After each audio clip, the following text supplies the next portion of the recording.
Video epike, struci sulmon Boris Johnson në një udhëtim familjar.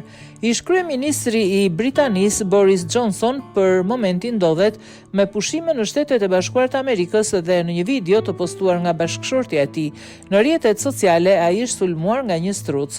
Boris Johnson u filmua nga gruaja e tij ndërsa ai dhe djali i tij 4 vjeçar po përgatiteshin për të ushqyer strucin. Në atë moment zogu i madh befas nga dritarja e hapur mbështeti kokën në makinë dhe kafshoi. Johnsoni lëshoi disa pastirma ndërsa djali i tij vogël filloi të qeshte. Gruaja e Boris Johnson ka publikuar video në llogarinë e tij në Instagram. Sipas The Sun, familja aktualisht është duke pushuar në Texas.